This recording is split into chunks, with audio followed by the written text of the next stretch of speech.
Hello everyone, welcome back to PCS mind. दोस्तों, घटना चक्र पूर्वावलोकन की सीरीज़ में आप सभी का स्वागत है। यहाँ पर हम 2023 के लेटेस्ट घटना चक्र को कवर कर रहे हैं। घटना चक्र में आपके प्रीवियस ईयर के क्वेश्चंस होते हैं जो आपके एग्जाम्स के पॉइंट ऑफ व्यू से काफ़ी ज़्यादा इम्पोर्टेंट होते हैं। तो ये सीरीज़ आपके बीपीएससी के सभी एग्जाम्स के लिए काफ़ी ज़्यादा इम्पोर्टेंट साबित होगी, तो आपको इसको कंटिन्यू फॉलो करना है। आज की क्लास में हम आपका बायोलॉजी, जीव विज्ञान को कवर करने वाले हैं। आज की क्लास में आपका बायोलॉजी कंप्लीट हो जाएगा, तो आपको आज की क्लास को लास्ट तक पूरा देखना है, ध्यान से देखना है, अच्छे से समझना है। चलिए फिर स्टार्ट करते हैं आज की क्लास। आप यहाँ पर एक बार इसके इंडेक्स को देख लीजिए। देखिए, यहाँ पर घटना चक्र के अंदर आपके सभी सब्जेक्ट के प्रीवियस ईयर के क्वेश्चंस होते हैं, पीवाईक्यू होते हैं काफ़ी अच्छे से। देखिए, सबसे पहले था आपका भारतीय इतिहास, जिसमें हमने ancient history, medieval history, modern history को कवर किया था, तो ये आपका कवर हो चुका है। अगर आप इस चैनल पर नए हैं तो आप बाकी की क्लासेस को भी इसी चैनल की प्लेलिस्ट में जाकर देख सकते हैं। देन हमने भारतीय राज व्यवस्था, पॉलिटी को भी कवर कर लिया है। पॉलिटी के बाद जो आपका सामान्य भूगोल है, वर्ल्ड ज्योग्राफी और इंडियन ज्योग्राफी भी आपका यहाँ पर कवर हो चुका है। देन हमने सामान्य विज्ञान, जनरल साइंस को कवर करना शुरू किया है। तो जनरल साइंस में आपका जो फिजिक्स का पोर्शन था, फिजिक्स आपका कवर हो चुका है। और आज की क्लास में हम जीव विज्ञान, बायोलॉजी को कवर करने वाले हैं, और इसके बाद आपकी बाकी की जो क्लासेस हैं वो भी जल्द ही आएंगी। चलिए फिर स्टार्ट करते हैं आज की क्लास। दोस्तों, यहाँ पर आप देख सकते हैं, यहाँ से आपका जीव विज्ञान, बायोलॉजी स्टार्ट हो जाता है। तो यहाँ से हम इसको बिल्कुल शुरू से कवर करेंगे और लास्ट तक आज ही पूरा करेंगे। देखिए, सबसे पहला बायोलॉजी में आपका क्वेश्चन दिया गया है।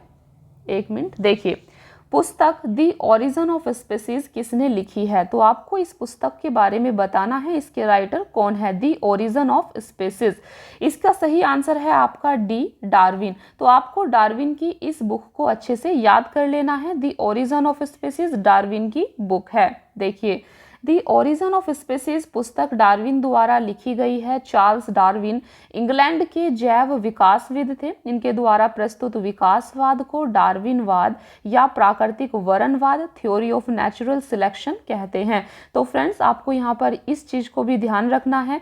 थ्योरी ऑफ नेचुरल सिलेक्शन किसने दिया है? तो ये भी आपका चार्ल्स डार्विन के द्वारा दी गई है, और इनकी बुक का नाम आपको अच्छे से याद कर लेना है।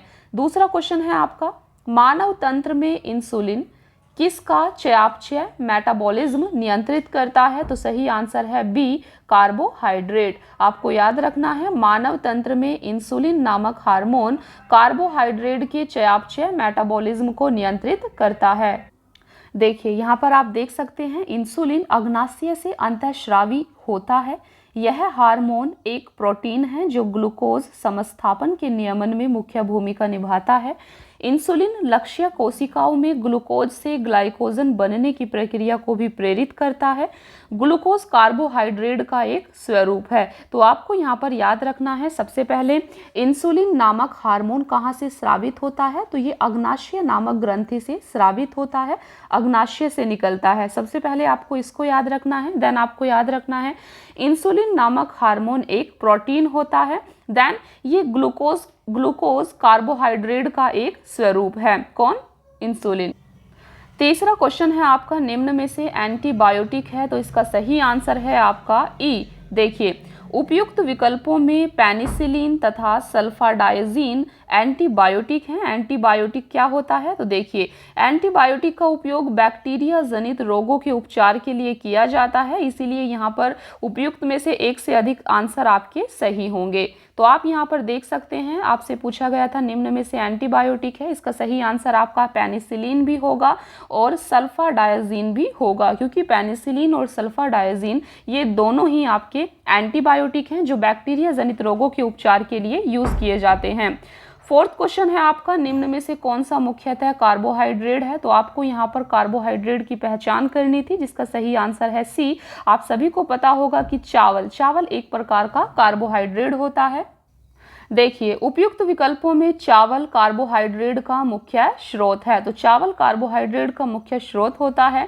100 ग्राम पके हुए चावल में लगभग 25.5 ग्राम कार्बोहाइड्रेट की मात्रा होती है। वास्तव में चावल में 90% कैलोरी कार्बोहाइड्रेट से आती है। चावल साधारण खाद्य पदार्थों की तुलना में अधिक विटामिन, खनिज और फाइबर प्रदान करता है। फिफ्थ क्वेश्चन है आपका, कीट संवर्धन क्या है? तो इसका सही आंसर है ए, कीटों की वृद्धि करने का विज्ञान। तो कीट संवर्धन क्या होता है आपको याद रखना है, ये कीटों की वृद्धि करने का विज्ञान है। तो यहाँ पर आप देख सकते हैं, कीट संवर्धन कीटों जैसे केंचुआ की वृद्धि करने का विज्ञान है। केंचुआ कृषकों का मित्र एवं भूमि की आंत कहा जाता है। केंचुआ खाद या वर्मी कंपोस्ट पोषक पदार्थों से भरपूर एक उत्तम जैव उर्वरक होता है। सिक्स्थ क्वेश्चन है आपका, जेनेटिक्स निम्न में से किसका अध्ययन है? तो सही आंसर है डी, आनुवांशिकता और विचरण। जेनेटिक्स आनुवांशिकता और विचरण का अध्ययन होता है। देखिए, जेनेटिक्स जीव विज्ञान की वह शाखा है जिसके अंतर्गत जीवधारियों में जीनों, आनुवांशिकता और विचरण का अध्ययन किया जाता है। सेवंथ क्वेश्चन है आपका, गर्भ में भ्रूण के विकास को जानने के लिए निम्न तरंगों में से किसका उपयोग किया जाता है? सही आंसर है सी, पराध्वनि तरंगे। तो आपको याद रखना है, गर्भ में भ्रूण के विकास को जानने के लिए अल्ट्रासाउंड तकनीक के तहत पराध्वनि तरंगों का उपयोग किया जाता है। 8 क्वेश्चन है आपका, निम्न में से कौन सा एक सच्चा फल नहीं है? तो इसका सही आंसर है आपका ए, सेब। दोस्तों, इस क्वेश्चन को आपको ज़रूर याद कर लेना है। ये क्वेश्चन आपसे अक्सर पूछा जाता है कि निम्न में से कौन सा सच्चा फल नहीं है। तो इसका सही आंसर आपका ए हो जाएगा, सेब एक सच्चा फल नहीं है। यहाँ पर आप इसको अच्छे से समझ सकते हैं। देखिए, जब फल के निर्माण में अंडाशय के अलावा कुछ अन्य भाग भी शामिल हों तो ऐसे फल को असत्य फल, फॉल्स फ्रूट्स कहते हैं। और इसका उदाहरण है सेब, काजू, नाशपाती। इन 3 एग्जाम्पल्स को आपको अच्छे से याद कर लेना है। सेब, काजू, नाशपाती, ये फॉल्स फ्रूट्स, असत्य फल होते हैं, असत्य फल्स का एग्जाम्पल है। 9th क्वेश्चन है आपका, लौंग पौधे के निम्न में से किस भाग से प्राप्त होती है? तो ये क्वेश्चन भी आपसे अक्सर पूछा जाता है। सही आंसर है डी, शुष्क पुष्प कली। तो लौंग पौधे की शुष्क पुष्प कली से प्राप्त होती है। देखिए, लौंग यूजीनिया कैरियोफाइलेटा नामक मध्यम कद वाले सदाबहार वृक्ष की सूखी हुई पुष्प कलिका होती हैं। तो आपको इसको याद रखना है। देखिए, 10वां क्वेश्चन आपसे पूछा गया था, लौंग एक मसाला पौधे के किस भाग से प्राप्त होता है? तो ये क्वेश्चन आपसे बार बार पूछा जाता है। इसका सही आंसर हो जाएगा डी, फूल की कली से। तो लौंग फूल की कली से प्राप्त होता है। देखिए, यहाँ पर आप समझ सकते हैं, लौंग, क्लोव्स बंद कलियां या पुष्प कलिका हैं जिनका उपयोग भोज्य पदार्थ, दांतों के दर्द निवारक इत्यादि में किया जाता है। लौंग के पौधे का वानस्पतिक नाम साइजीजियम एरोमेटिकम है, जो कि कुल मिर्टेसी फैमिली के अंतर्गत आता है। इसका जन्म स्थल इंडोनेशिया को माना गया है तथा इसका उपयोग समस्त विश्व में किया जाता है। यह एक सदाबहार वृक्ष है जिसकी ऊंचाई 10 से 20 मीटर तक होती है। इसकी पत्तियां बड़ी एवं अंडाकार होती हैं। 11वां क्वेश्चन भी आपके लिए काफ़ी ज़्यादा इम्पोर्टेंट है, ये पूछा जाता है। तो 11वां क्वेश्चन है, अदरक तना है जड़ नहीं, क्योंकि इसका सही आंसर है बी, इसमें नोड और इंटरनोड होते हैं। दोस्तों, जब हम बायोलॉजी की आपकी अलग क्लास करेंगे जहां पर हम टॉपिक वाइज पूरे सब्जेक्ट को कवर करेंगे, देन आपको हर टॉपिक को अच्छे से समझाया जाएगा। लेकिन यहां पर हम आपके प्रीवियस ईयर क्वेश्चंस को डिस्कस कर रहे हैं और प्रीवियस ईयर क्वेश्चंस भी यहां पर आपके काफ़ी ज़्यादा होते हैं, इसीलिए हम ज़्यादा डिटेल में अंदर नहीं जा सकते। इसीलिए आपको सिर्फ यहाँ पर प्रीवियस ईयर क्वेश्चंस का रिवीजन कराया जा रहा है। तो देखिए, अदरक तना है जड़ नहीं, क्योंकि इसमें नोड और इंटरनोड होते हैं। तो आप यहाँ पर देख सकते हैं, नोड एवं इंटरनोड का उपस्थित होना तने का विशेष लक्षण है। तो आपको इस बात का पता होना चाहिए कि नोड और इंटरनोड सिर्फ आपके तने में होते हैं, ये तने का विशेष लक्षण होता है। चूंकि अदरक में ये संरचनाएं पाई जाती हैं, अतः यह कहा जा सकता है कि अदरक तना है जड़ नहीं। देखिए, 12वां क्वेश्चन है आपका, पादप कली है। तो सही आंसर है ए, एक भ्रूणीय टहनी। तो पादप कली एक भ्रूणीय टहनी है। देखिए, वनस्पति विज्ञान में किसी अविकसित प्ररोह की कली या कलिका कहते हैं। यह किसी पत्ती के कक्ष पर या तने के अंतिम छोर पर उत्पन्न होती है। 13वां क्वेश्चन है आपका, पौधे जो नमक युक्त मिट्टी में उगते हैं को क्या कहते हैं? तो सही आंसर है सी, हेलोफाइट। तो पौधे जो नमक युक्त मिट्टी में उगते हैं इनको हेलोफाइट कहा जाता है। देखिए, लवण मृदोभिद हेलोफाइट उन पादपों को कहते हैं जो लवण युक्त उच्च लवण युक्त जल में पैदा होते हैं। 14 क्वेश्चन है आपका, इलेक्ट्रोएन्सेफेलोग्राम निम्न में से किसकी निगरानी के लिए उपयोग होता है? सही आंसर है डी, मस्तिष्क। तो आपको याद रखना है EEG इट मीन्स कि इलेक्ट्रोएन्सेफेलोग्राम मस्तिष्क की विद्युतीय गतिविधि को मापने वाला यंत्र है। 15वां क्वेश्चन है आपका, मांसपेशियों में दर्द के उपचार में उपयोग किया जाने वाला विकिरण है। तो इसका सही आंसर है ए, इंफ्रारेड। तो मांसपेशियों में दर्द के उपचार में उपयोग किया जाने वाला विकिरण आपका इंफ्रारेड है। तो आप यहाँ पर देख सकते हैं, इंफ्रारेड रेडिएशन या अवरक्त विकिरण का उपयोग मांसपेशियों में दर्द के उपचार में किया जाता है। इंफ्रारेड लैंप विद्युत उपकरण है जिनसे इंफ्रारेड विकिरण उत्सर्जित की जाती है। 16वां क्वेश्चन है आपका, जीवों में अत्यधिक विविधता का कारण है। सही आंसर है सी, उत्परिवर्तन। जीवों में अत्यधिक विविधता का कारण उत्परिवर्तन होता है। देखिए, वैज्ञानिकों का वह समूह जिसने प्रकृतिवाद के सिद्धांत को आधुनिक रूप दिया उसे नव डार्विनवाद कहते हैं। आधुनिक नव डार्विनवादियों के अनुसार जीनों में साधारण परिवर्तनों के उपरांत नए जीव बनते हैं जिससे उनमें विभिन्नताएं बढ़ जाती हैं। इन परिवर्तनों को उत्परिवर्तन कहते हैं। ये परिवर्तन स्पष्टतः वंशागत होते हैं तथा पीढ़ियों में वरण द्वारा नई जातियों की उत्पत्ति होती है। 17वां क्वेश्चन है आपका, मेंडल के आनुवांशिकता के सिद्धांत किस पर आधारित है? सही आंसर है सी, लैंगिक जनन। तो मेंडल का आनुवांशिकता का सिद्धांत लैंगिक जनन पर आधारित है। 18वां क्वेश्चन है, डीएनए की खोज किसने की? सही आंसर है आपका ई। तो यहाँ पर आप देख सकते हैं, यह एक गलत धारणा है कि doctor James Watson, doctor Francis Crick, MHF Wilkins तथा फ्रैंकलिन नामक वैज्ञानिकों ने डीएनए की खोज की थी। वस्तुतः इन वैज्ञानिकों ने एक्सरे विश्लेषण द्वारा 1953 में डीएनए का कुंडलीकरण विन्यास प्रस्तुत किया था। वास्तव में डीएनए की पहचान सर्वप्रथम वर्ष 1869 में स्विस रसायन शास्त्री फ्रेडरिक मिस्चर ने की थी। तो डीएनए की पहचान सर्वप्रथम फ्रेडरिक मिस्चर ने की थी। फ्रेडरिक ने इसे न्यूक्लिन कहा था। तो यहाँ पर आप देख सकते हैं, क्योंकि यहाँ पर आपका फ्रेडरिक का नाम कहीं भी नहीं दिया गया है, इसीलिए यहाँ पर सही आंसर आपका उपयुक्त में से कोई नहीं हो जाएगा। आपको याद रखना है डीएनए की खोज सर्वप्रथम किसने की थी? तो फ्रेडरिक ने की थी। 19वां क्वेश्चन है आपका, जीव कोशिकाओं में आनुवांशिक लक्षणों के नियंत्रण में निम्न में से कौन सा उत्तरदायी है? सही आंसर है डी, डीएनए। तो जीव कोशिकाओं में आनुवांशिक लक्षणों के नियंत्रण में डीएनए उत्तरदायी होता है। 20 क्वेश्चन है आपका 20वां, यकृत एवं मांसपेशियों में ऊर्जा जमा होती है। तो सही आंसर है डी, ग्लाइकोजन के रूप में। यकृत एवं मांसपेशियों में ऊर्जा ग्लाइकोजन के रूप में जमा होती है। यहाँ पर आप देख सकते हैं, शरीर की कोशिकाओं को कार्य करने के लिए ऊर्जा की आवश्यकता होती है। यह ऊर्जा सुगर, वसा, प्रोटीन की रासायनिक क्रियाओं से प्राप्त होती है।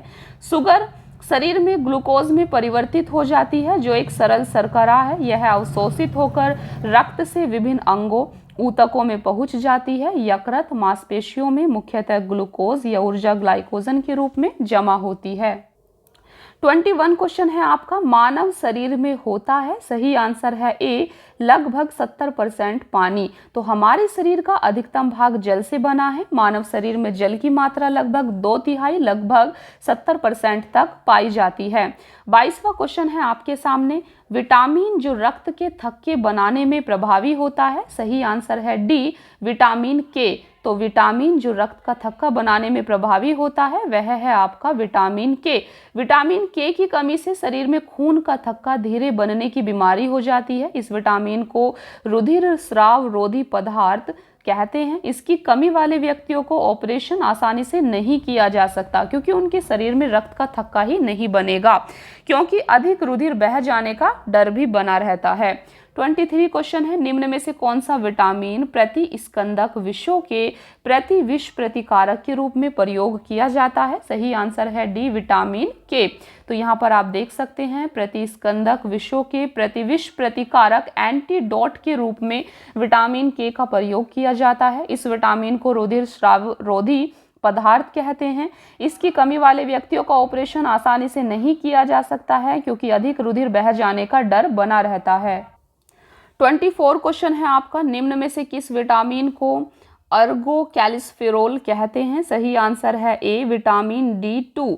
तो इसी प्रकार से ये आपको नाम देखने को मिलेंगे। तो विटामिन D2 का नाम अर्गो कैल्सिफेरोल होता है, इसको आपको ध्यान रखना है। यहाँ पर आप देख सकते हैं विटामिन D2 को अर्गो कैल्सिफेरोल कहते हैं, जबकि विटामिन D3 को कोली कैल्सिफेरोल कहलाता है। विटामिन D2 विटामिन डी का वह प्रकार है जो मुख्यतः भोजन व आहार अनुपूरक के रूप में मनुष्यों को प्राप्त होता है। मुख्य रूप से भोजन में यह मक्खन, मशरूम, दूध, पनीर, मांस, अंडों की जर्दी, मछली के तेल आदि में मिलता है। इसकी कमी से बच्चों में सूखा रोग या रिकेटस हो जाता है।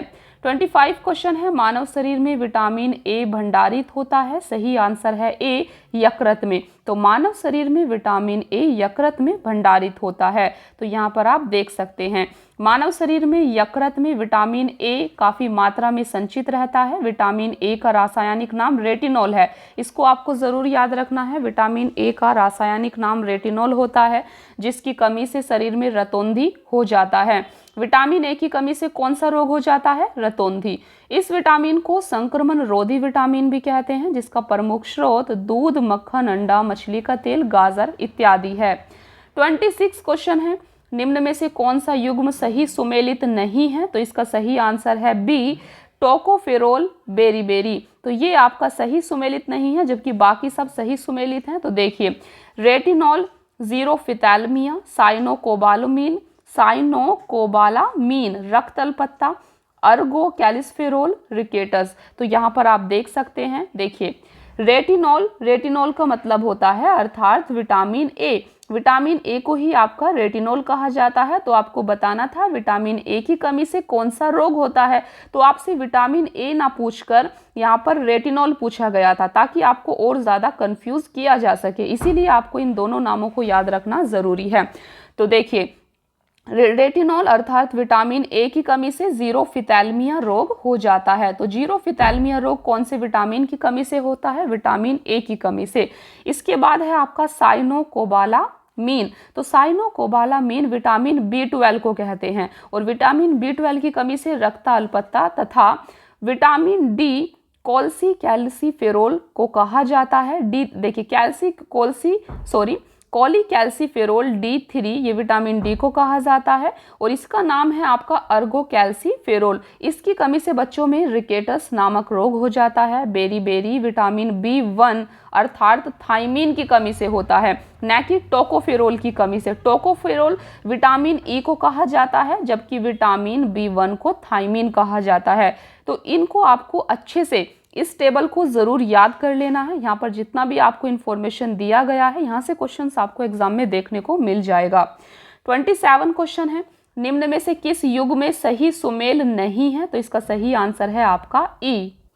दोस्तों यहाँ पर आपका उपयुक्त में से एक से अधिक आंसर सही होंगे। देखिए तो यहाँ पर आप देख सकते हैं सूर्य का प्रकाश एवं काढ़ यकृत तेल विटामिन डी के समृद्ध स्रोत हैं। तो विटामिन डी आपको कहाँ से मिलता है? विटामिन डी सूर्य के प्रकाश से मिलता है, और काढ़ यकृत तेल से भी विटामिन डी की प्राप्ति होती है।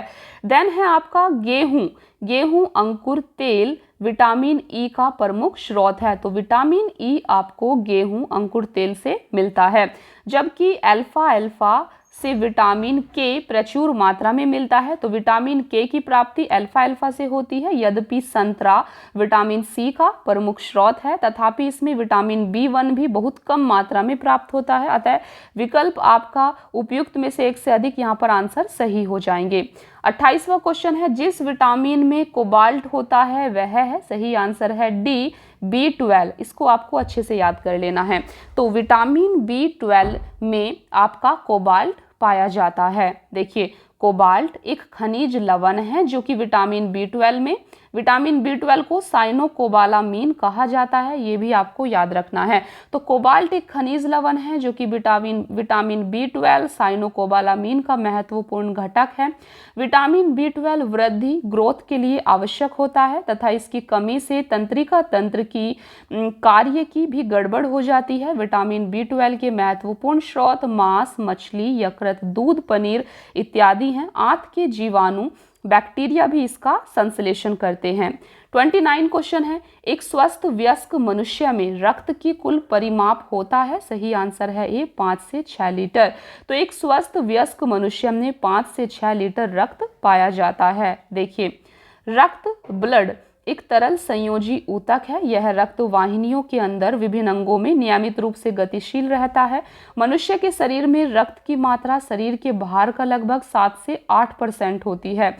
अतः एक 70 किलोग्राम भार वाले स्वस्थ वयस्क मनुष्य के शरीर में लगभग 5 से 6 लीटर रक्त होता है, जो उसके संपूर्ण शरीर के भार का लगभग 1/13 भाग होता है।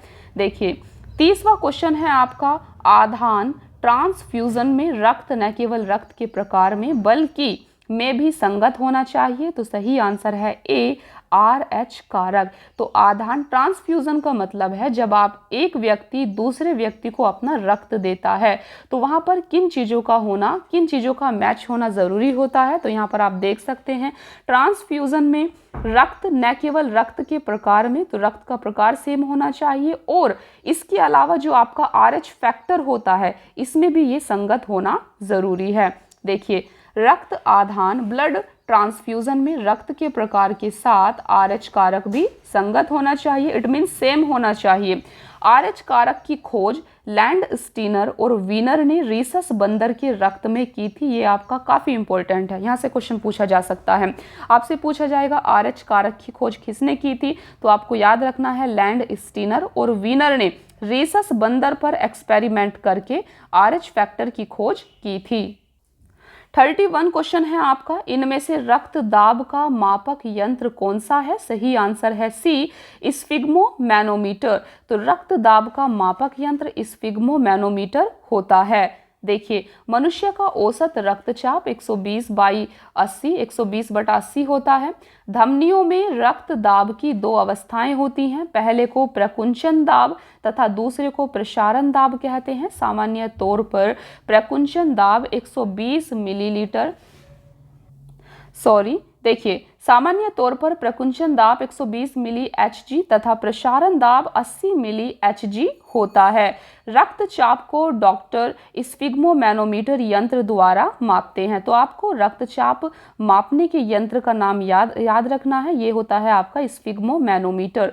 32 क्वेश्चन है, वृक्क से प्रति मिनट औसत रक्त प्रवाह होता है। सही आंसर है बी 1200 सीसी। तो वृक्क से प्रति मिनट औसत रक्त प्रवाह 1200 सीसी होता है। देखिए, वृक्क मानव शरीर का एक महत्वपूर्ण अंग है। इसका मुख्य कार्य रक्त की शुद्धि के साथ शरीर से विषाक्त पदार्थों को मूत्र के माध्यम से बाहर निकालना होता है। मानव वृक्क प्रतिदिन लगभग 1500 लीटर रक्त की शुद्धि करता है तथा लगभग 1.5 लीटर मूत्र में तब्दील करता है।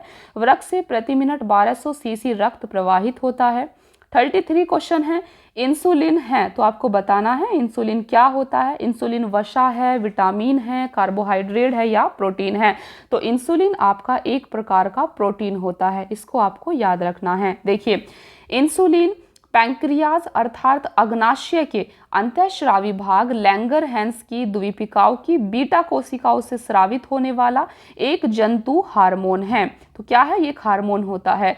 रासायनिक संरचना की दृष्टि से यह एक सूक्ष्म पेप्टाइड प्रोटीन होता है जिसकी रचना 51 अमीनो अम्लों से होती है। यह शरीर में ग्लूकोज के उपापचय को नियंत्रित करता है।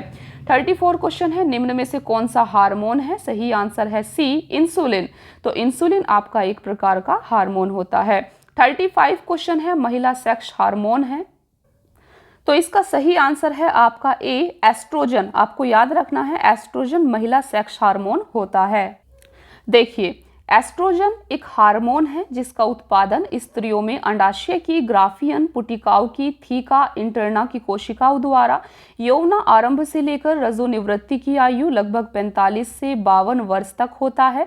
प्रमुख एस्ट्रोजन ईस्ट्रेडियोल होता है जिसे नारी विकास हार्मोन कहते हैं, क्योंकि यह मादा के द्वितीयक लैंगिक लक्षणों जिसमें लड़कियों में स्तनों, दुग्ध ग्रंथियों, गर्भाशय, योनि इत्यादि का समुचित विकास शामिल है के विकास में सहायक होता है। तो एस्ट्रोजन एक महिला सेक्स हार्मोन होता है, इसको आपको याद रखना है। नेक्स्ट 36 क्वेश्चन है, निम्न में से कौन सा हार्मोन स्तन ग्रंथियों से दुग्ध का स्राव होने में भूमिका निभाता है? सही आंसर है डी, ऑक्सीटोसिन। तो ऑक्सीटोसिन हार्मोन स्तन ग्रंथियों से दुग्ध का स्राव होने में भूमिका निभाता है। देखिए, ऑक्सीटोसिन के 2 लक्ष्य ऊतक होते हैं, स्त्रियों के गर्भाशय तथा इनके स्तन। शिशु जन्म के बाद यह हार्मोन गर्भाशय को सामान्य अवस्था में लाने और शिशु द्वारा दुग्धपान के समय स्तनों की पेशियों को सिकोड़कर दुग्ध उत्क्षेपण को बढ़ाने का काम करता है। ऑक्सीटोसिन हार्मोन दुग्ध पालक अपनी गाय भैंसों से अधिक दुग्ध प्राप्त करने के लिए कृत्रिम ऑक्सीटोसिन के इंजेक्शन भी लगाते हैं जिसे पिटोसिन कहते हैं। 37 क्वेश्चन है, निम्न में से किस हार्मोन में आयोडीन मिली होती है? सही आंसर है सी, थायरोक्सिन।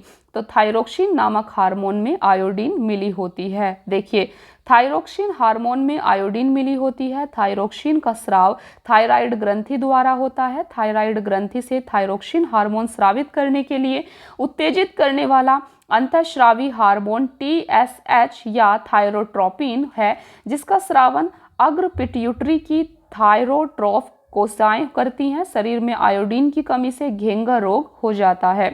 38 क्वेश्चन है, पीयूष पिट्यूटरी ग्रंथि स्थित होती है? तो इसका सही आंसर है आपका डी, मस्तिष्क में। आपको इस क्वेश्चन को अच्छे से याद कर लेना है। देखिए, पीयूष या पिट्यूटरी ग्रंथि मस्तिष्क में हाइपोथैलेमस के नीचे स्थित एक छोटी अंतःस्रावी ग्रंथि होती है। 39 क्वेश्चन है, प्रकाश संश्लेषण होता है? सही आंसर है सी, क्लोरोप्लास्ट में। तो प्रकाश संश्लेषण की क्रिया क्लोरोप्लास्ट में होती है। देखिए, क्लोरोप्लास्ट नामक कोशिका अंग में जैव रासायनिक क्रिया प्रकाश संश्लेषण संपन्न होती है। क्लोरोप्लास्ट में हरे रंग का वर्णक पर्णहरिम क्लोरोफिल पाया जाता है। 40 क्वेश्चन है आपका, प्रकाश संश्लेषण का उप उत्पाद है, बाई प्रोडक्ट है? सही आंसर है बी, O2 ऑक्सीजन। तो प्रकाश संश्लेषण का उप उत्पाद बाई प्रोडक्ट ऑक्सीजन होता है। देखिए, प्रकाश संश्लेषण फोटोसिंथेसिस वह क्रिया है जिसमें पौधे के हरे भाग सूर्य के प्रकाश से ऊर्जा को ग्रहण कर वायु से ली गई कार्बन डाइऑक्साइड CO2 तथा मृदा से शोषित जल H2O द्वारा कार्बोहाइड्रेट्स का निर्माण करते हैं एवं ऑक्सीजन को अप्रधान रचना या बाई प्रोडक्ट के रूप में बाहर निकालते हैं। प्रकाश संश्लेषण की संपूर्ण क्रिया को निम्न अभिक्रिया द्वारा प्रदर्शित किया जा सकता है। तो ये प्रकाश संश्लेषण की अभिक्रिया है जिसको आप एक बार देख सकते हैं। देखिए, 6CO2 + 12 H2O प्रकाश पर्णहरिम, देन C6H12O6 + 6H2O + 6O2। तो ये आपका प्रकाश संश्लेषण की अभिक्रिया होती है, इसको आप जनरली एक बार देख सकते हैं। 41 क्वेश्चन है, सौर ऊर्जा ATP में बदलती है? तो सही आंसर है बी, क्लोरोप्लास्ट में। सौर ऊर्जा ATP में क्लोरोप्लास्ट में बदलती है। तो यहाँ पर आप देख सकते हैं, क्लोरोप्लास्ट में सौर ऊर्जा ATP में बदलती है। क्लोरोप्लास्ट एक पादप कोशिका अंग है जिसमें पर्णहरित या क्लोरोफिल नामक एक प्रोटीन युक्त जटिल रासायनिक यौगिक पाया जाता है। यह वर्णक पत्तों के हरे रंग का कारण भी होता है। 42 क्वेश्चन है, कोशिका का शक्ति स्रोत होता है?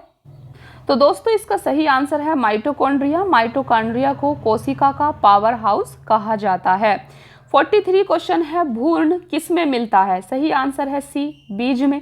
तो भ्रूण आपका बीज में मिलता है। देखिए, पौधों में भ्रूण बीज में मिलता है। अंकुरन प्रक्रिया के फलस्वरूप भ्रूण बीज से बाहर आता है। 44 क्वेश्चन है, निम्न में से कौन प्रतिजैविक औषधि है? तो सही आंसर है ई। तो यहाँ पर आप देख सकते हैं, क्लोरोरैम्फेनिकोल एक प्रतिजैविक एंटीबायोटिक औषधि है जिसका उपयोग बैक्टीरियल इन्फेक्शन के उपचार में किया जाता है। सल्फागुआडीन एक प्रकार का सल्फानोमाइड प्रतिजैविक है जो जीवाणुरोधी एजेंट के रूप में कार्य करता है। इस प्रकार इस प्रश्न के लिए एक से अधिक विकल्प सही हैं। 45 क्वेश्चन है, टाइफाइड तथा कोलेरा विशिष्ट उदाहरण है। सही आंसर है सी, जलजन्य रोगों के। इसको आपको अच्छे से याद कर लेना है। तो जलजन्य रोगों के उदाहरण है टाइफाइड और कोलेरा। तो टाइफाइड तथा कोलेरा जलजन्य रोगों के उदाहरण है। टाइफाइड रोग का कारण सल्मोनेला टाइफी तथा कोलेरा का कारण विब्रियो कोलेरी नामक जीवाणु होता है। पीने के जल के उचित उपचार द्वारा इन्हें फैलने से रोका जा सकता है। 46 क्वेश्चन है, मनुष्य में एफ्लाटॉक्सिन खाद्य विषाक्तन द्वारा सामान्यतः कौन सा अंग प्रभावित होता है? सही आंसर है डी, यकृत। तो मनुष्य में एफ्लाटॉक्सिन खाद्य विषाक्तन द्वारा सामान्यतः यकृत अंग प्रभावित होता है। देखिए, यकृत एक मुख्य पाचक ग्रंथि है, डाइजेस्टिव ग्लैंड है, जो कि खाद्य विषाक्तन द्वारा प्रभावित हो जाती है। एफ्लाटॉक्सिन नामक जहरीला पदार्थ कुछ कवक जैसे एस्परजिलस पेनिसिलियम की कुछ प्रजातियां उत्पन्न कर भोजन को विषाक्त कर देता है। 47 क्वेश्चन है, मनुष्य के शरीर के किस अंग में लिम्फोसाइट्स का निर्माण होता है? सही आंसर है ई। तो आप यहाँ पर देख सकते हैं, मनुष्य के शरीर में तिल्ली या प्लीहा, थाइमस ग्रंथि, अस्थि मज्जा आदि में लिम्फोसाइट्स का निर्माण होता है। तो आप देख सकते हैं, तिल्ली या प्लीहा है आपका, थाइमस ग्रंथि है और अस्थि मज्जा है, जहां पर आपका लिम्फोसाइट्स का निर्माण होता है। लिम्फोसाइट्स एक प्रकार की श्वेत रक्त कणिकाएं WBC होती हैं, जो गश्ती सेना की भांति समस्त शरीर में घूमती रहती हैं तथा सुरक्षा तंत्र के सारे भागों के बीच सामंजस्य स्थापित करती हैं। 48 क्वेश्चन है, ओंकोजीन संबंधित है? तो सही आंसर है सी, कर्क रोग से। ओंकोजीन कर्क रोग से संबंधित है। देखिए, ओंकोजीन एक असामान्य जीन है जो कि कैंसर, कर्क रोग के लिए उत्तरदायी होता है। सर्वप्रथम इसकी पहचान SRC के रूप में की गई थी। वर्ष 1970 में खोजा गया यह घटक मुर्गियों में कैंसर वायरस का घटक था, जिसे रॉस सर्कोमा वायरस का नाम दिया गया था। 49 क्वेश्चन है, रक्त कैंसर ल्यूकेमिया की रोकथाम में प्रयोग किया जाने वाला रेडियो समस्थानिक है? तो सही आंसर है आपका ई। यहाँ पर आप देख सकते हैं, रेडियो फास्फोरस P32 तथा कोबाल्ट 60 का उपयोग ल्यूकेमिया, जो कि एक प्रकार का रक्त कैंसर होता है, के इलाज में किया जाता है। 50वां क्वेश्चन है आपका, तीव्रता एवं प्रयुक्तता के आधार पर निम्न में से कौन सा कर्क रोग उत्पन्न कर सकता है तथा उसका उपचार भी करता है? तो फ्रेंड्स, इस क्वेश्चन का सही आंसर है आपका सी, आयनीय विकिरण। देखिए, आयनीय विकिरण वह कारक है जो कर्क रोग उत्पन्न कर सकता है और उपचार में भी प्रयुक्त होता है। विकिरण चिकित्सा में कैंसर की कोशिकाओं और संकुचित गांठ को नष्ट करने के लिए आयनीकरण विकिरण का उपयोग किया जाता है। अनुसंधानों से स्पष्ट हो गया है कि निम्न एवं मध्यम विकिरण एक्सपोजर से कैंसर नहीं होता, लेकिन लंबे समय तक विकिरण के प्रयोग से कैंसर हो सकता है। 51 क्वेश्चन है, सहज प्रणाली का परिवर्धन निम्न में से कौन सा है? सही आंसर है सी, प्रणाली की स्वपोषी क्रिया। तो सहज प्रणाली मुख्य तंत्रिका प्रणाली का एक भाग है। यह सहज प्रकार्यों को नियंत्रित करती है। अतः सहज प्रणाली के विकास को प्रणाली की स्वपोषी प्रक्रिया के रूप में परिभाषित किया जाता है। 52 क्वेश्चन है, शरीर का तापक्रम नियंत्रित करता है? सही आंसर है बी, हाइपोथैलेमस। हाइपोथैलेमस के द्वारा शरीर का तापक्रम नियंत्रित किया जाता है। देखिए, मानव शरीर का तापक्रम साधारणतः 98.6 डिग्री फ़ारेनहाइट होता है। मानव शरीर के तापक्रम के स्थिर बने रहने का कारण शरीर में तापक्रम नियंत्रण की एक यांत्रिक जैविक प्रणाली का कार्य करना है। मस्तिष्क का, तो हाइपोथैलेमस कहाँ होता है? मस्तिष्क का भाग होता है। तो मस्तिष्क का हाइपोथैलेमस भाग इस प्रक्रिया का नियंत्रण करता है। 53 क्वेश्चन है, शरीर का तापमान नियंत्रित करता है? तो सही आंसर है आपका हाइपोथैलेमस। 54 क्वेश्चन है, लैंगिक जनन से आनुवांशिक विचरण कैसे होता है? तो फ्रेंड्स, इस क्वेश्चन का सही आंसर आपका डी होगा। उपयुक्त सभी यहाँ पर सही आंसर होगा। देखिए, लैंगिक जनन से आनुवांशिक विचरण जीन के सम्मिश्रण से, क्रोमोसोम में बदलाव से और जीन के मिश्रण के द्वारा होता है। तो यहाँ पर आप देख सकते हैं, सही आंसर आपका डी था, उपयुक्त सभी। देखिए, जीन के सम्मिश्रण, क्रोमोसोम में बदलाव एवं जीन के मिश्रण, उपयुक्त तीनों से ही लैंगिक जनन से आनुवांशिक विचरण होता है। 55 क्वेश्चन है, डीएनए को किसने अंतः पात्र में बनाया? सही आंसर है ए, आर्थर कॉर्नबर्ग। आर्थर कॉर्नबर्ग ने सर्वप्रथम डीएनए को अंतः पात्र में बनाया था। 56 क्वेश्चन है, पार्किंसन बीमारी के उपचार के विकास के लिए किसको नोबेल पुरस्कार दिया गया? सही आंसर है ए, आर्विड कोलरसन। आर्विड कोलरसन को पार्किंसन बीमारी के उपचार के लिए नोबेल पुरस्कार दिया गया था।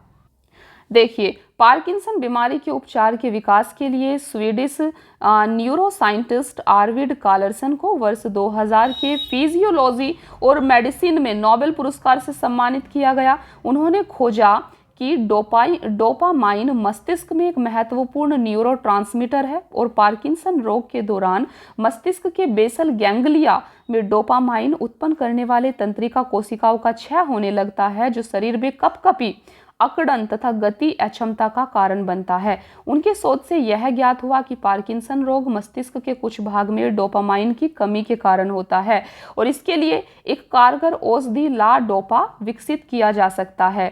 57 क्वेश्चन है, कौन सा दिन डायबिटीज दिवस के रूप में जाना जाता है? सही आंसर है डी, 14 नवंबर। तो 14 नवंबर आपका डायबिटीज दिवस के रूप में जाना जाता है। देखिए, विश्व मधुमेह दिवस प्रतिवर्ष 14 नवंबर को मनाया जाता है।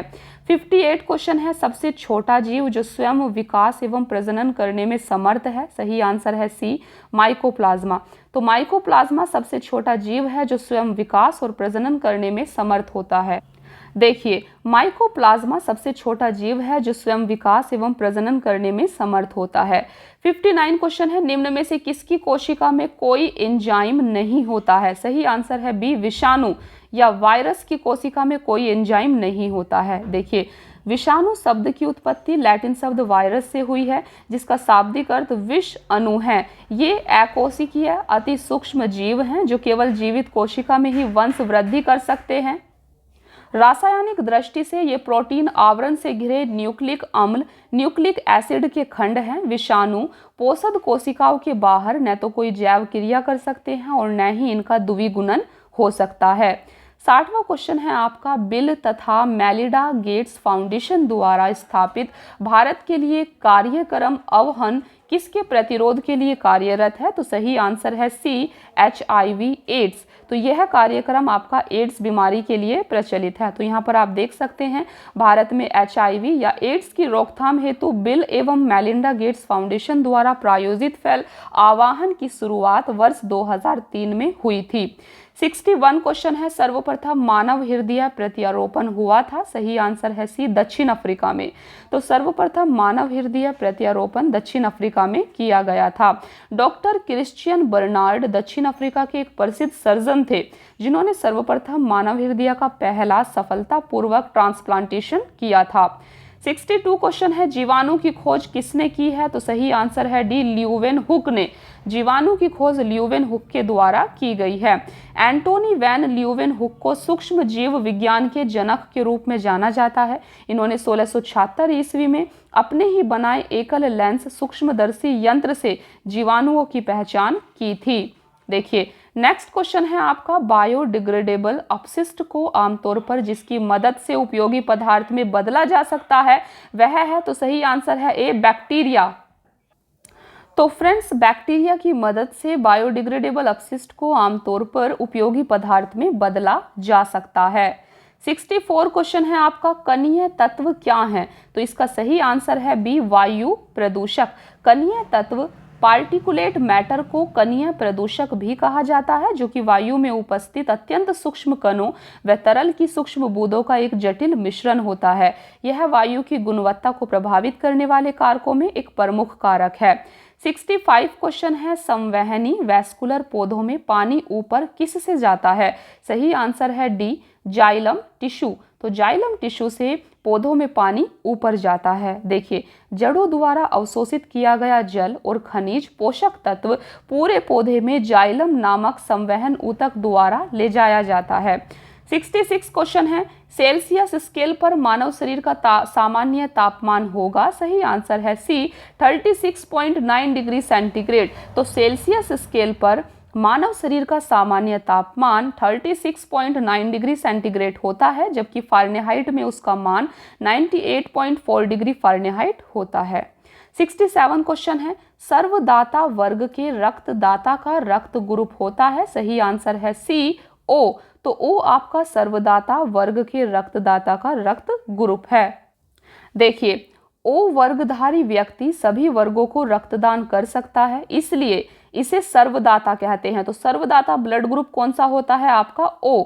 यह ध्यान देने योग्य बात है कि ए बी वर्ग वाले व्यक्ति को किसी भी वर्ग का रुधिर दिया जा सकता है, परंतु इसका रुधिर किसी दूसरे रुधिर वर्ग के व्यक्ति को नहीं दिया जा सकता। अतः ए बी वर्ग व्यक्ति को सर्वग्राही कहते हैं। तो ए बी ब्लड ग्रुप को सर्वग्राही कहा जाता है क्योंकि वो सभी से रक्त ले सकता है लेकिन दे नहीं सकता, जबकि ओ ब्लड ग्रुप को सर्वदाता कहा जाता है। 68 क्वेश्चन है, सार्वभौमिक स्वीकार्य रक्त समूह है। सही आंसर है सी, ए बी। तो ए बी एक सार्वभौमिक स्वीकार्य रक्त समूह है। 69 क्वेश्चन है, हड्डियों की पढ़ाई विज्ञान की किस शाखा के अंतर्गत होती है? सही आंसर है डी, ऑस्टियोलॉजी। तो हड्डियों की पढ़ाई ऑस्टियोलॉजी शाखा के अंतर्गत होती है। देखिए, ऑस्टियोलॉजी के अंतर्गत अस्थियों का अध्ययन किया जाता है, ओरोलॉजी के अंतर्गत पर्वतों का अध्ययन तथा सेरोलॉजी के अंतर्गत रुधिर सीरम का वैज्ञानिक अध्ययन किया जाता है, जियोलॉजी के अंतर्गत पृथ्वी की आंतरिक संरचना तथा उसमें पाए जाने वाले पदार्थों का अध्ययन किया जाता है। 70 क्वेश्चन है, कशेरुक रज्जु में से कितनी जोड़ी तंत्रिकाएं निकलती हैं? सही आंसर है बी, 31। कशेरुक रज्जु में से 31 जोड़ी तंत्रिकाएं निकलती हैं। 71 क्वेश्चन है, मनुष्य के जीवन काल में कितने दांत 2 बार विकसित होते हैं? सही आंसर है सी, 20। तो मनुष्य के जीवन काल में 20 दांत 2 बार विकसित होते हैं। 72 क्वेश्चन है, मनुष्य की खोपड़ी में कितनी अस्थियां होती हैं? सही आंसर है ए, 28। मनुष्य की खोपड़ी में 28 अस्थियां होती हैं। तो यहाँ पर आप देख सकते हैं, एक वयस्क मानव कंकाल में औसतन 206 अस्थियां होती हैं, जिसमें महत्वपूर्ण है, आप देख सकते हैं, कपाल में 8 होती हैं, मुख में 14 होती हैं, कंठिका में 1 होती है, कान में 6 अस्थियां होती हैं। 73 क्वेश्चन है, मनुष्य के शरीर में पैर की हड्डी, सही आंसर है सी, ठोस होती है। तो मनुष्य के शरीर में पैर की हड्डी ठोस होती है। 74 क्वेश्चन है, 20 वर्ष की आयु में मानव शरीर में हड्डियों की संख्या होती है? सही आंसर है डी, उपरोक्त में से कोई नहीं। आप देख सकते हैं, 20 वर्ष के मानव शरीर में हड्डियों की संख्या 206 होती है, जो मुख्यतः 2 भागों में बटी होती है, अक्षीय कंकाल और उपांगीय कंकाल। 75 क्वेश्चन है, निम्न में से कौन सा मनुष्य में अवशेषी अंग नहीं है? तो सही आंसर है सी, सामने वाले चपटे दांत या कृंतक, ये एक अवशेषी अंग नहीं होता। देखिए, जीवधारियों में आकारिकीय एवं शारीरिक अध्ययनों से हमें अवशेषी अंगों के बारे में ज्ञान प्राप्त होता है। यह एक ऐसा अंग है जो क्रियाहीन प्रतीत होता है, पर इसे पूर्वज के क्रियाशील अंग के समजात दर्शाया जा सकता है। उदाहरण, मनुष्य की बृहद आंत में उपस्थित कृमि रूप पटिशेषिका अपेंडिक्स एवं आंख की निमेशक झिल्ली परिशेषिका शाकाहारी रुमिनेंट स्तनपायी प्राणियों में क्रियाशील होती है। 76 क्वेश्चन है, जैविक सिस्टम में रासायनिक क्रिया की प्रक्रिया को तेज करने में उत्तरदायी पदार्थ है? सही आंसर है सी, एंजाइम। जैविक सिस्टम में रासायनिक क्रिया की प्रक्रिया को तेज करने में एंजाइम उत्तरदायी पदार्थ होते हैं। एंजाइम एक जैवीय उत्प्रेरक है जो एक प्रोटीन है और अन्य उत्प्रेरक की तरह अभिक्रिया की गति को तेज करता है। जीवों में ज्यादातर अभिक्रियाएं एंजाइम की उपस्थिति में होती हैं। उत्प्रेरक के रूप में यह अग्र और उत्क्रम, फॉरवर्ड और रिवर्स दोनों प्रकार का कार्य करता है, इसलिए यह पदार्थ के निर्माण और संश्लेषण दोनों को उत्प्रेरित करता है। 77 क्वेश्चन है, विटामिन जो खट्टे फलों में पाया जाता है तथा चर्म को स्वस्थ रखने में जरूरी होता है? सही आंसर है सी, विटामिन सी। तो विटामिन सी रसदार फल विशेषकर आंवला, नींबू, संतरा, नारंगी, अमरूद में पाया जाता है तथा यह चर्म को स्वस्थ रखने में जरूरी होता है। विटामिन सी का रासायनिक नाम एस्कॉर्बिक अम्ल है। 78 क्वेश्चन है, दूध किसका घटिया स्रोत है? सही आंसर है सी, विटामिन सी। देखिए, दूध को संपूर्ण आहार माना जाता है क्योंकि इसमें लगभग सभी अनिवार्य पोषक तत्व पाए जाते हैं, लेकिन इसमें विटामिन सी की मात्रा अत्यंत कम होती है, अतः यह विटामिन सी का घटिया स्रोत है, पुअर सोर्स होता है। 79 क्वेश्चन है, विटामिन सी का रासायनिक नाम है? तो सही आंसर है आपका ए, एस्कॉर्बिक अम्ल। विटामिन सी का रासायनिक नाम एस्कॉर्बिक अम्ल होता है। 80 क्वेश्चन है, इल्यूनिन प्राप्त होता है? सही आंसर है बी, डहेलिया की जड़ों से। इल्यूनिन एक पॉलीसैकेराइड है जो डहेलिया की जड़ से पाया जाता है। 81 क्वेश्चन है, 80% से अधिक सेल में पाया जाने वाला पदार्थ है। सही आंसर है डी, जल। जल की मात्रा कोशिका में सर्वाधिक होती है, इसकी मात्रा लगभग 80% तक होती है। 82 क्वेश्चन है आपका, वर्तमान प्रमाण के अनुसार पृथ्वी पर जीव का उद्गम 2 लाख वर्ष पूर्व हुआ। इस युग में प्रोटोजोआ, शैवाल एवं जीवाणु थे। तो ये क्वेश्चन विवादित है। देखिए, आधुनिक खोजों से स्पष्ट हो चुका है कि प्रोटोजोआ के उद्भव का प्रारंभ 3.5 अरब वर्ष पूर्व हो चुका था। साइनोबैक्टीरिया या नील हरित शैवाल का उद्भव 2.3 अरब वर्ष पूर्व माना जाता है। 83 क्वेश्चन है, निषेचन की क्रिया कहाँ पर होती है। सही आंसर है बी, अंडवाहिनी में। निषेचन की क्रिया अंडवाहिनी में होती है। देखिए, मानव में आंतरिक निषेचन होता है। मैथुन क्रिया द्वारा नर युग्मक स्त्री जननांग में प्रवेश करते हैं। शुक्राणु अत्यधिक सक्रिय तथा चलायमान होते हैं। करोड़ों शुक्राणु योनि में प्रविष्ट होकर गर्भाशय ग्रीवा से गर्भाशय की ओर बढ़ते हैं। अंततः सिर्फ एक शुक्राणु डिंबवाहिनी अंडवाहिनी नली में अंडाणु को निषेचित करता है। 84 क्वेश्चन है, आधुनिक मनुष्य का पूर्वज है। तो सही आंसर है बी, क्रोमेगनान मनुष्य। आधुनिक मनुष्य का पूर्वज क्रोमेगनान मनुष्य है। देखिए, क्रोमेगनान आधुनिक मानव से मिलता जुलता है। यह आज के मानव के एकदम 6 फुट लंबा और पूरी तरह सीधा था। वह पाषाण युग में रहता था और अस्थि औजारों का प्रयोग करता था। वह पशुओं की खाल से सिलकर पहनने की योग्यता रखता था। मानव गुफा में रहता था और गुफा की दीवार पर उसके द्वारा बनाए गए भित्ति चित्र प्राप्त होते हैं। वह सबसे नया प्रागैतिहासिक मानव है। 85 क्वेश्चन है, विकास का मुख्य कारक है। सही आंसर है डी, प्राकृतिक वरण। विकास का मुख्य कारण प्राकृतिक वरण होता है। आज विकास के सर्वाधिक मान्य सिद्धांत को विकास का संश्लेषणात्मक सिद्धांत के नाम से जाना जाता है। इसमें जाति के अभ्युदय को आनुवांशिक विविधताओं की अन्योन्य क्रियाओं एवं प्राकृतिक चयन के आधार पर स्पष्ट किया गया है। 86 क्वेश्चन है, शैवाल और कवक के मिलने से लाइकेन बनता है, जिसे कहते हैं। तो दोस्तों, इसका सही आंसर है आपका बी, म्यूचुअलिज्म। तो शैवाल और कवक के मिलने से लाइकेन बनता है, जिसको म्यूचुअलिज्म कहा जाता है। देखिए, शैवाल और कवक के मिलने से लाइकेन बनता है, जिसे म्यूचुअलिज्म कहते हैं। इसमें शैवाल तथा कवक दोनों ही समान रूप से लाभान्वित होते हैं। शैवाल कार्बनिक पदार्थों का संश्लेषण करते हैं जो स्वयं तथा कवकी घटक के रूप में पर्याप्त होते हैं। कार्बनिक भोजन के बदले में कवकी घटक शैवाल को जल व खनिज उपलब्ध कराते हैं। 87 क्वेश्चन है, प्रतिवर्ती क्रियाओं का नियंत्रण केंद्र कहाँ पर है।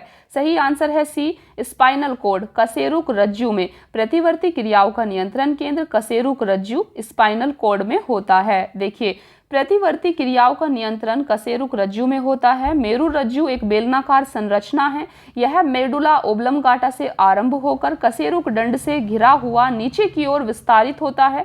यह भी मस्तिष्क आवरण द्वारा ढका रहता है। कुल मिलाकर 31 जोड़ी मेरु तंत्रिकाएं मेरु रज्जु से निकलती हैं। 88 क्वेश्चन है, विकास का कारण है। सही आंसर है सी, पीढ़ी से पीढ़ी अनुकूलन। देखिए, विकास के सर्वाधिक मान्य सिद्धांत को विकास का संश्लेषणात्मक सिद्धांत के नाम से जाना जाता है। इसमें जाति के अभ्युदय को आनुवांशिक विविधताओं की अन्योन्य क्रियाओं और प्राकृतिक चयन के आधार पर समझा जा सकता है, अर्थात पीढ़ी से पीढ़ी अनुकूलन ही विकास का कारण है। 89 क्वेश्चन है, कच्चे फलों को कृत्रिम रूप से पकाने के लिए प्रयोग में लाई जाने वाली गैस का नाम है। सही आंसर है एसिटिलीन और एथिलीन। तो एसिटिलीन और एथिलीन कच्चे पदार्थों को कृत्रिम रूप से पकाने के लिए प्रयोग की जाती है। देखिए, फलों को पकाने में एसिटिलीन और एथिलीन दोनों गैसों का प्रयोग किया जाता है। यद्यपि वर्तमान में एसिटिलीन के द्वारा फल पकाने पर प्रतिबंध लगा दिया गया है। प्राकृतिक रूप से फल एथिलीन हार्मोन द्वारा पकता है। कृत्रिम रूप से फल पकाने के लिए भी एथिलीन गैस का प्रयोग किया जा रहा है। 90 क्वेश्चन है आपका, माँ पौधे की भांति पौधा मिलता है। सही आंसर है सी, इन दोनों से, बीजों से, तना काट से। तो इन दोनों से पौधा मिलता है। तो यहाँ पर आप देख सकते हैं, माँ पौधे की भांति पौधा बीज और तना दोनों से मिलता है। 91 क्वेश्चन है, पानी मिट्टी से जड़ों में जिस भौतिक प्रक्रिया द्वारा गुजरता है उसे कहा जाता है। सही आंसर है डी, परासरण। तो पानी मिट्टी से जड़ों में परासरण की प्रक्रिया के द्वारा पहुंचता है। 92 क्वेश्चन है आपका, जल से बाहर निकाले जाने पर मछलियां मर जाती हैं क्योंकि।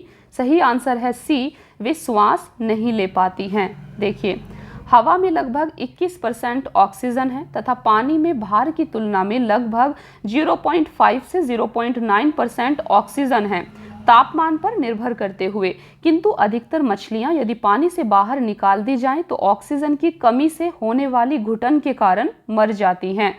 इसका कारण यह है कि जहां पानी में बहाव के साथ साथ गैसों का आदान प्रदान भी हो जाता है, पतले चपटे गलफड़े एक गीले कागज की भांति कार्य करते हैं। पानी से बाहर निकालने पर ये सब गलफड़े आपस में जुड़ जाते हैं, जिसके कारण सतही क्षेत्र कम हो जाता है। घटे हुए सतही क्षेत्र के कारण गैसों का आदान प्रदान कम हो जाता है और मछलियों की मृत्यु हो जाती है। 93 क्वेश्चन है, जहां जीव रहता है उस सटीक जगह को कहते हैं। सही आंसर है ए, आवास। तो जहां जीव रहता है उस सटीक जगह को आवास कहते हैं। देखिए, किसी प्रजाति विशेष के पौधों या जीवों या अन्य जीवधारियों के रहने की सटीक जगह आवास हैबिटेट कहलाता है। 94 क्वेश्चन है, मधुमक्खी कॉलोनी के सदस्य एक दूसरे को किस प्रकार पहचानते हैं। सही आंसर है ए, गंध से। तो मधुमक्खी आपस में एक दूसरे को गंध से पहचानती हैं। देखिए, लगभग सभी पक्षियों में सूचनाओं के आदान प्रदान करने की विधियां होती हैं। ये दृष्टि, आवाज, स्पर्श और अपनी गंध द्वारा सूचनाओं का आदान प्रदान करती हैं। मधुमक्खियां भोजन की दिशा तथा उसके स्रोत को बताने के लिए विभिन्न नृत्य मुद्राएं करती हैं, जबकि एक दूसरे को गंध से पहचानती हैं। 95 क्वेश्चन है, मायोग्लोबिन में कौन सी धातु होती है। सही आंसर है डी, लोहा। मायोग्लोबिन में लोहा नामक धातु होती है। तो देखिए, मायोग्लोबिन लोहा और ऑक्सीजन युक्त प्रोटीन है जो सभी स्तनधारियों की मांसपेशियों में पाया जाता है, जबकि हीमोग्लोबिन रक्त में पाया जाता है। 96 क्वेश्चन है, मनुष्य के शरीर में खून के शुद्धिकरण की प्रक्रिया को कहते हैं। सही आंसर है ए, डायलिसिस। तो मनुष्य के शरीर में खून के शुद्धिकरण की प्रक्रिया को डायलिसिस कहा जाता है। 97 क्वेश्चन है, निम्न में से किसकी कमी से मधुमेह होता है। सही आंसर है डी, इंसुलिन। तो मनुष्य में इंसुलिन की कमी से मधुमेह होता है। देखिए, इंसुलिन की कमी से मनुष्य को मधुमेह होता है। इंसुलिन का मुख्य कार्य रुधिर में ग्लूकोज का नियंत्रण करना होता है। इसकी कमी से रक्त में ग्लूकोज का नियंत्रण नहीं हो पाता। 98 क्वेश्चन है, एड्स निम्न कारणों में से किसके द्वारा उत्पन्न होता है। तो देखिए, सही आंसर है सी, विषाणु। एड्स विषाणु के द्वारा होता है। तो एड्स एक विषाणु जन्य रोग है। एड्स रोग का कारण विषाणु HIV वायरस होता है। 99 क्वेश्चन है, HIV द्वारा होने वाला रोग है। सही आंसर है डी, एड्स। तो HIV द्वारा होने वाला रोग आपका एड्स होता है।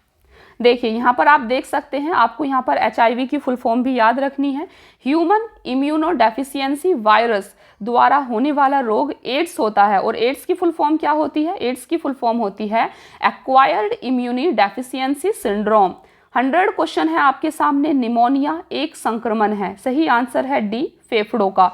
तो निमोनिया फेफड़ों का एक संक्रमण होता है। देखिए, निमोनिया फेफड़ों का एक संक्रमण है जो कि एक या दोनों फेफड़ों में प्रदाह उत्पन्न करता है। यह संक्रमण विषाणुओं, जीवाणुओं, कवकों आदि के माध्यम से हो सकता है। 101 क्वेश्चन है, स्त्रियों की तुलना में पुरुष अधिक वर्णांधता से पीड़ित हो सकते हैं क्योंकि। सही आंसर है सी, उनमें केवल एक X क्रोमोसोम होता है। देखिए, स्त्रियों की तुलना में पुरुष वर्णांधता से पीड़ित हो जाते हैं क्योंकि स्त्रियों में 2 XX क्रोमोसोम्स होते हैं, जिसमें एक X जो वर्णांधता के जीन को यदि वहन करता है तो दूसरा सामान्य X क्रोमोसोम उसे संतुलित कर देता है। इस तरह महिला केवल वाहक का कार्य करती है, पीड़ित नहीं होती, जबकि पुरुष रोगग्रस्त हो जाता है। 102 क्वेश्चन है, एस्पिरिन कहाँ से मिलती है। सही आंसर है सी, एक पेड़ से। तो एस्पिरिन और एंटीपायरेटिक ज्वरहर दवाएं वेदना निवारक का काम करती हैं। इन दवाओं को विलो वृक्ष की छाल से प्राप्त किया जाता है। 103 क्वेश्चन है, गेहूं की खेती के लिए कौन से उर्वरक का उपयोग करेंगे। सही आंसर है ए, नाइट्रोजन। गेहूं की खेती के लिए नाइट्रोजन युक्त उर्वरक का उपयोग किया जाता है जो यूरिया में मिलता है। 104 क्वेश्चन है, क्लोरोफिल में कौन सा धातु आयन पाया जाता है। तो फ्रेंड्स, इसका सही आंसर यहाँ पर बी हो जाएगा और बी है आपका मैग्नीशियम। क्लोरोफिल में मैग्नीशियम आयन पाया जाता है। क्लोरोफिल पौधों में उपस्थित हरे प्रकाश संश्लेषण वर्णक है। यह प्रकाश ऊर्जा को प्रकाश संश्लेषण क्रिया के माध्यम से रासायनिक ऊर्जा में बदलने की प्रक्रिया की शुरुआत करता है। 105 क्वेश्चन है, पौधों एवं जड़ों का खाना तैयार करने की प्रक्रिया कहलाती है? सही आंसर है डी, फोटोसिंथेसिस, प्रकाश संश्लेषण। तो आप यहाँ पर देख सकते हैं हरे पादप स्वपोषी होते हैं एवं प्रकाश संश्लेषण फोटोसिंथेसिस की क्रिया द्वारा खाद्य संश्लेषण करते हैं, अपने भोजन का निर्माण करते हैं। प्रकाश संश्लेषण से अभिप्राय है प्रकाश की सहायता से खाद्य का संश्लेषण। यह एक ऐसी प्रक्रिया है जिसमें पादप, पेड़ पौधे सूर्य के प्रकाश, पर्णहरित क्लोरोफिल, CO2 एवं जल स्तर H2O का उपयोग खाद्य संश्लेषण के लिए करते हैं। देखिए नेक्स्ट है आपका, कीट भक्षी पौधे मिट्टी में किसकी कमी से उगते हैं? सही आंसर है सी, नाइट्रोजन। तो कीट भक्षी पौधे मिट्टी में नाइट्रोजन की कमी से उगते हैं। देखिए कीट भक्षी पौधे ऐसी मिट्टी में उगते हैं जहां नाइट्रोजन की कमी होती है। वे कीटों का भक्षण करके अपनी नाइट्रोजन आवश्यकता की पूर्ति करते हैं। नेक्स्ट है आपका, जीवन चक्र की दृष्टि से पौधे का सबसे महत्वपूर्ण अंग है? सही आंसर है ए, पुष्प।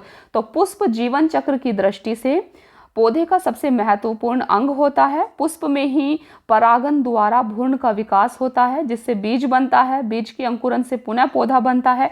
इसीलिए पुष्प जीवन चक्र की दृष्टि से पौधे का सबसे महत्वपूर्ण अंग है।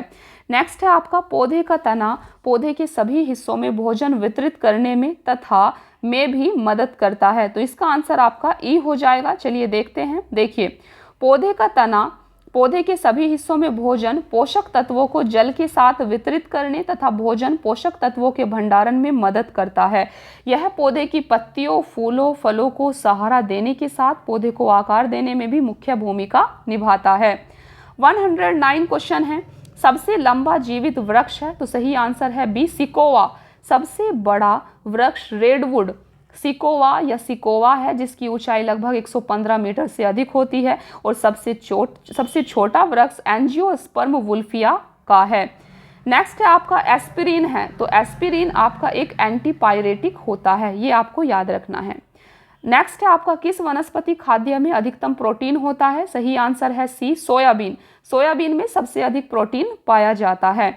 वनस्पति खाद्य में सोयाबीन में प्रोटीन की मात्रा अधिकतम होती है। इसमें प्रोटीन की मात्रा लगभग 38 से 42% है जो अन्य फलियों से ज़्यादा है।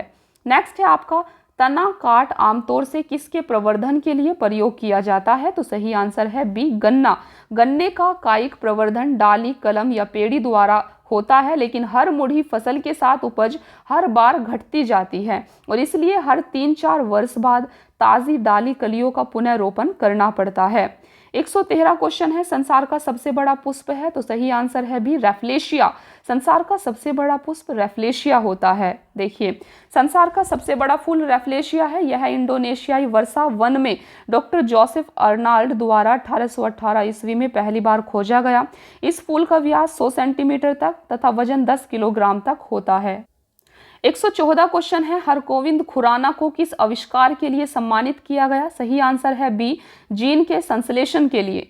देखिए हरगोविंद खुराना को जीन संश्लेषण के लिए 1968 में चिकित्सा का नोबेल पुरस्कार दिया गया। उन्होंने अपनी खोज से आनुवांशिक कोड की व्याख्या की और प्रोटीन संश्लेषण में इसकी भूमिका का पता लगाया। 115 क्वेश्चन है, डॉक्टरों द्वारा एनेस्थीसिया के रूप में प्रयोग होने वाली हास्य गैस है? तो सही आंसर है सी, नाइट्रस ऑक्साइड।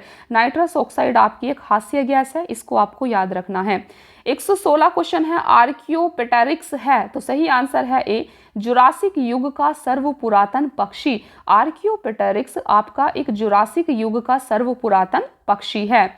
117 क्वेश्चन है, डॉल्फिन वर्गीकृत किए जाते हैं? सही आंसर है डी, स्तनी में।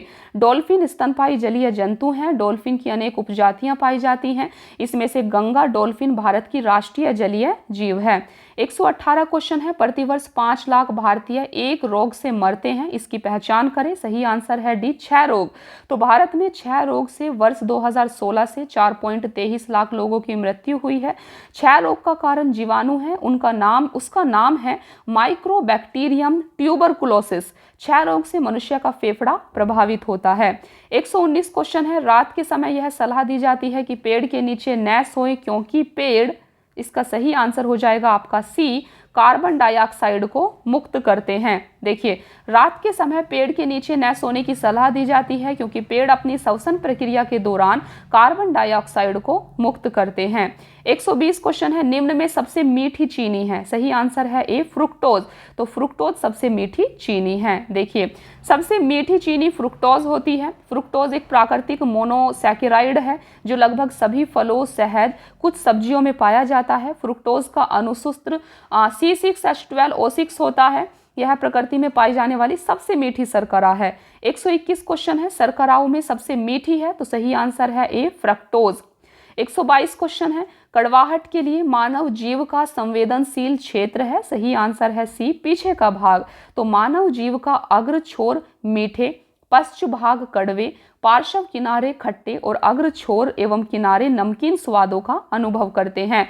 इसीलिए कड़वाहट के लिए मानव जीव का संवेदनशील क्षेत्र पीछे का भाग होता है। 123 क्वेश्चन है, मटर पौधा है? सही आंसर है ए शाख का। तो मटर शाख कुल का द्विबीजपत्री। तो दोस्तों आप देख सकते हैं मटर शाख कुल का द्विबीजपत्री पौधा है। यह रबी की फसल है। स्वर्णरेखा, अपर्णा, पारस, अंबिका आदि इसकी मुख्य प्रजातियां हैं। 124 क्वेश्चन है, फलियां अत्यधिक पौष्टिक होती हैं क्योंकि उनमें प्रचुर मात्रा में होता है? तो इसका सही आंसर है आपका बी प्रोटीन। फलियां अत्यधिक पौष्टिक होती हैं क्योंकि उनमें प्रचुर मात्रा में प्रोटीन पाया जाता है। देखिए, फलियों में प्रचुर मात्रा में प्रोटीन पाया जाता है। इनके पौधे लेग्यूमिनोसी कुल के अंतर्गत शामिल हैं। इनकी जड़ों की ग्रंथिकाओं में नाइट्रोजन स्थिरीकरण करने वाले जीवाणु पाए जाते हैं। उदाहरण मटर, अरहर, मूंग, सोयाबीन, मूंगफली, उड़द, ये सब इसी के उदाहरण हैं। 125 क्वेश्चन है, थायराइड ग्रंथि थायरोक्सिन स्रावित करने के लिए उत्तेजित करने वाला अंतःस्रावी हार्मोन कौन सा है? सही आंसर है ए TSH। देखिए, थायराइड गले के पास पाई जाने वाली एक छोटी तितली के आकार की ग्रंथि होती है। इससे स्रावित होने वाला हार्मोन शरीर की ऊर्जा का विनियमन करता है। यह हार्मोन TSH होता है। इसका निर्माण पीयूष ग्रंथि में होता है। 126 क्वेश्चन है, थायराइड ग्रंथि की खराबी किसकी कमी के कारण होती है? सही आंसर है सी आयोडीन। तो आयोडीन की कमी के कारण थायराइड ग्रंथि की खराबी होती है। देखिए, आयोडीन युक्त हार्मोन थायरोक्सिन एक अमीनो अम्ल है जिसका स्राव थायराइड ग्रंथि द्वारा होता है। थायराइड ग्रंथि से थायरोक्सिन हार्मोन स्रावित करने के लिए उत्तेजित करने वाला अंतःस्रावी हार्मोन TSH या थायरोट्रोपिन है जिसका स्रावन अग्र पिट्यूटरी की थायरोट्रोफ कोशिकाएं करती हैं। रुधिर में आयोडीन एवं थायरोक्सिन की कमी होने पर पीयूष ग्रंथि से TSH का स्रावन बढ़ जाता है जिसका प्रभाव थायराइड को अधिक हार्मोन स्रावित करने के लिए प्रेरित करना होता है। शरीर में आयोडीन की कमी से घेंगा नामक रोग हो जाता है। 127 क्वेश्चन है, जब हम बकरी या भेड़ का मांस खाते हैं तब हम, सही आंसर है बी, द्वितीय उपभोक्ता हैं। तो जब हम बकरी या भेड़ का मांस खाते हैं तब हम द्वितीय उपभोक्ता की भूमिका में होते हैं। तो यहाँ पर आप देख सकते हैं मानव और अन्य जीव सर्वहारी उपभोक्ता होते हैं। जो मांसाहारी होते हैं उनको द्वितीयक या गौण उपभोक्ता कहा जाता है। शाकाहारी जो होते हैं उनको प्राथमिक उपभोक्ता कहते हैं। और जबकि आपके प्राथमिक उत्पादक हैं वो आपके पौधे होते हैं। पौधे भोजन का निर्माण करते हैं। तो फ्रेंड्स आप यहाँ पर देख सकते हैं आज की क्लास में हमने 127 क्वेश्चंस को डिस्कस किया और बायोलॉजी के क्वेश्चंस आपके घटना चक्र की बुक में इतना ही दिया गया था। तो आज की क्लास आपकी कंप्लीट हो जाती है। बायोलॉजी का सेक्शन आपका यहाँ पर कंप्लीट हो जाता है। जीव विज्ञान के आज हमने काफ़ी सारे क्वेश्चंस को डिस्कस किया जो आपके एग्जाम के पॉइंट ऑफ व्यू से काफ़ी ज़्यादा इंपॉर्टेंट थे। इसके अलावा फ्रेंड्स अगर आप इस चैनल पर नए हैं तो आप हमारे टेलीग्राम चैनल को ज्वाइन कर लें @PCS Mind। आपको टेलीग्राम पर जाकर सर्च करना है और टेलीग्राम चैनल को ज्वाइन कर लेना है। यहाँ पर हम आपको इसकी PDF को प्रोवाइड कर देते हैं और इसकी PDF आपको टेलीग्राम चैनल पर प्रोवाइड कर दी गई है। 1 से 2 बार हमने इसको PDF को दिया है। आपको फाइल्स में जाकर चेक करना है। तो दोस्तों आई होप कि आपको आज की क्लास पसंद आई हो। Thank you so much friends. Keep watching. Please like, share and subscribe. Thank you.